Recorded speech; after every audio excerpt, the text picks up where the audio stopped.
O legado, eu penso no legado, penso no princípio como sendo tijolinhos que nós vamos colocando, que vão se transformando numa construção, numa estrutura de vida que nós podemos chamar de legado. Tá? Então, legado é essa associação, esse acúmulo. Né? Legado não é coisa de um só. Né? Legado é coisa de muitos. Então, quando eu olho para a minha vida, o que eu sou hoje, Rogério, né, 45 anos depois de conhecer Jesus, vai fazer exatamente 45 anos, agora dia 11 de setembro, né? 45 anos depois de conhecer Jesus, tá? Eu tenho um legado que é a construção de muitas pessoas, né, na minha vida, de muitas vidas vividas. E quando eu olho para trás, eu vejo que tem muitos de vocês que estão aqui, que agora, né, provavelmente que irão, né, ver essa live depois, tá? Fazem parte, né, de um legado, dessa soma de muitas vidas, dessa soma de muita fé, né, que se constroem juntas, e desse legado que influencia uma geração e que influencia também outra geração e que influencia muitas outras gerações.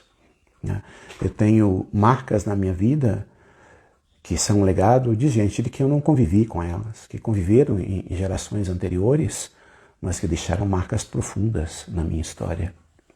Por exemplo, eu tenho um legado pessoal da missionária Rosalie Appleby, que foi uma mulher que dedicou a vida dela como missionária no Brasil, nos anos 50, nos anos 60, e viveu a vida dela para a obra missionária no Brasil, e ela retornou para os Estados Unidos depois, já idosa, né, para viver os últimos dias ali, até o Senhor a levar.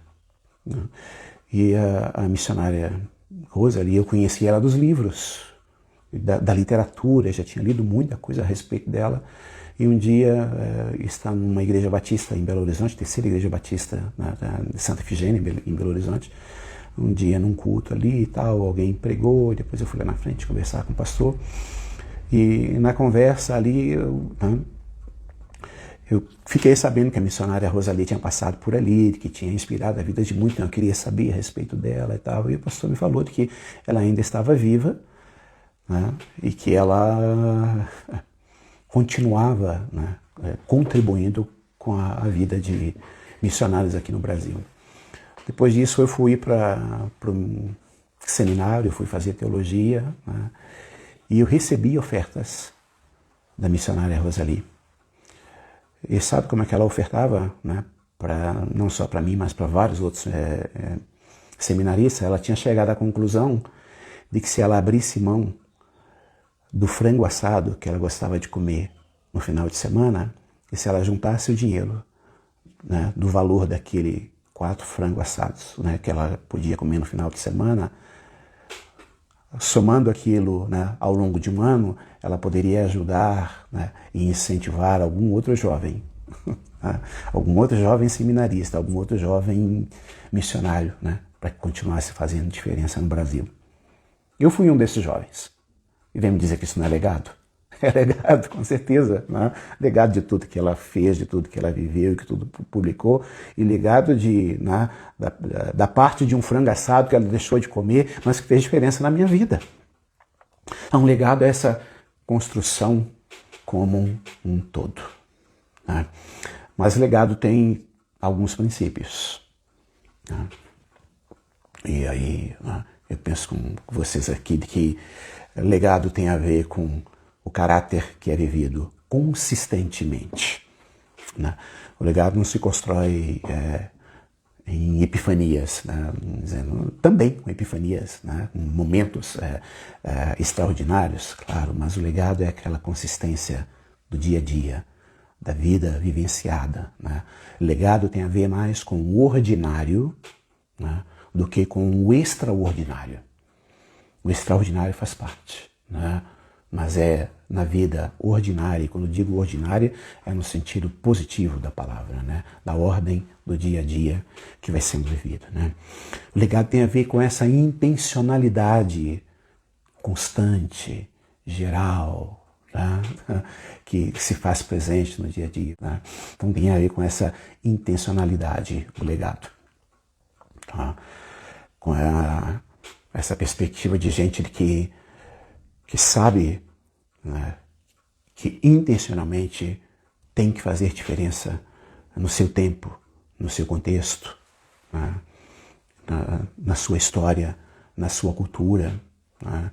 Não é uma questão de vamos vivendo, mas é a convicção de que eu sei como eu estou vivendo.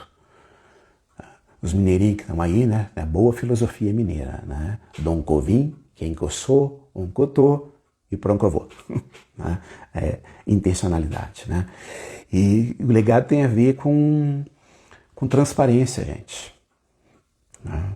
Com vida aberta, né? Com vida que é examinada, né, que é olhada, que é observada. Sabe, quando eu penso nessa questão de transparência, eu gosto muito de pensar numa passagem da Bíblia que fala a respeito de Moisés, quando Moisés ergueu a tenda do encontro. Você vai ver que antes de Moisés construir o tabernáculo, né, no modelo dado por Deus, Moisés construiu a tenda do encontro. O que era a tenda do encontro? Era o lugar onde diariamente Moisés se encontrava com Deus. A presença de Deus descia na tenda do encontro e todo o povo de Israel observava Moisés quando ele ia para a tenda do encontro. A tenda do encontro era a tenda particular de Moisés, mas ao mesmo tempo ela era a tenda pública, porque todo mundo está olhando. E a Bíblia diz que quando Moisés ia para a tenda do encontro, né, todo o povo ficava de costas, né, e olhava para Moisés como que pelos ombros. A gente tem uma expressão em português que é olhar de rabo de olho. Né? Quem olha de rabo de olho parece que não está olhando, mas está olhando. Né? Quem olha de rabo de olho parece que não está vendo, mas está vendo. Né? E a nossa vida como legado nesse tempo, nessa terra, hoje, no tempo que nós estamos vivendo, que se chama hoje, tem muito a ver com isso. Com a vida que está sendo vista, que está sendo observada, que está sendo testemunhada, mesmo quando parece que não. Os olhos estão postos sobre nós. E quando eu penso em olhos assim em todas as dimensões. Os olhos humanos que estão nos observando. As testemunhas humanas que mesmo que de rabo de olho estão olhando para a gente e estão vendo, será que esse camarada está se encontrando realmente com Deus diariamente? Ou isso é só discurso? Será que esse homem, que essa mulher, esse pastor, esse crente, esse cristão, será que ele realmente tem uma experiência com Deus? Ou isso é só conversa? Né? Esse discurso, essa conversa, né, se encontram na vida? Né? Deus desce realmente na tenda pessoal desse ser humano, dessa pessoa que se chama crente, que se chama cristão? Ou isso é só discurso? Porque se for só discurso, né, aquilo que nós somos, na verdade, uma hora se manifesta. Se não é só discurso, se é vida real, né, aquilo que nós somos se manifesta com consistência, com intencionalidade e com transparência. Né? É essa vida que não precisa se esconder. E como eu digo, não precisa se esconder, não precisa mesmo. Né? Eu não preciso esconder minhas falhas. Eu não preciso esconder minhas limitações. Eu não preciso esconder minha humanidade. A minha humanidade, ela é bonita, gente. Né? E ao mesmo tempo feia. Né? O que Deus fez, fez mesmo. Né? Vejam o que Deus fez.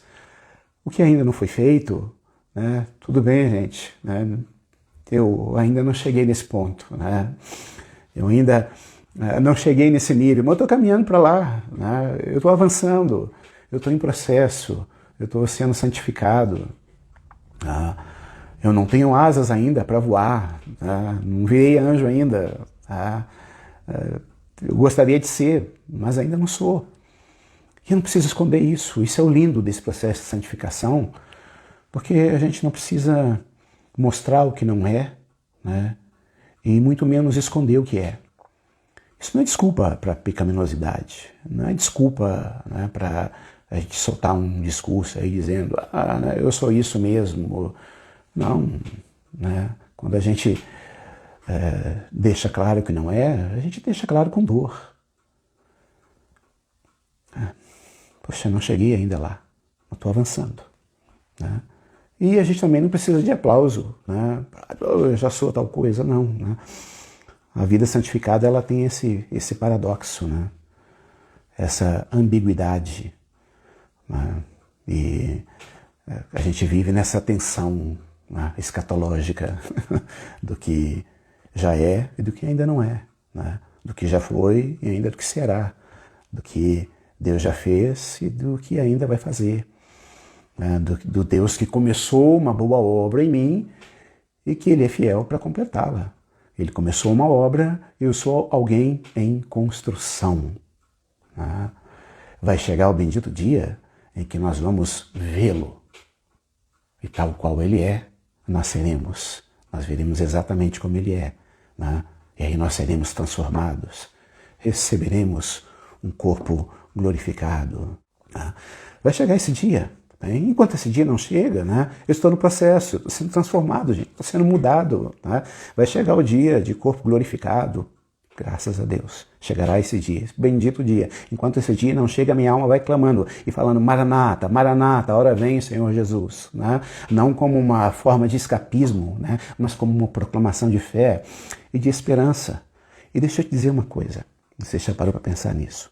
Mesmo quando chegar aquele dia e você for glorificado, mesmo glorificado, você ainda estará na presença do Senhor e você vai ter o que aprender.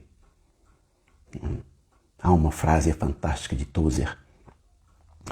E Tozer disse o seguinte, né? E se passado milhares e milhares e milhões de eternidades, se é que podemos pensar assim em eternidade, e tendo passado milhares e milhares e milhões de eternidades, e nós estivermos diante do trono, nós ainda teríamos que dizer, Senhor, quão pouco eu conheço de Ti. Né? Então essa é essa vida em construção. Amém, gente? Né?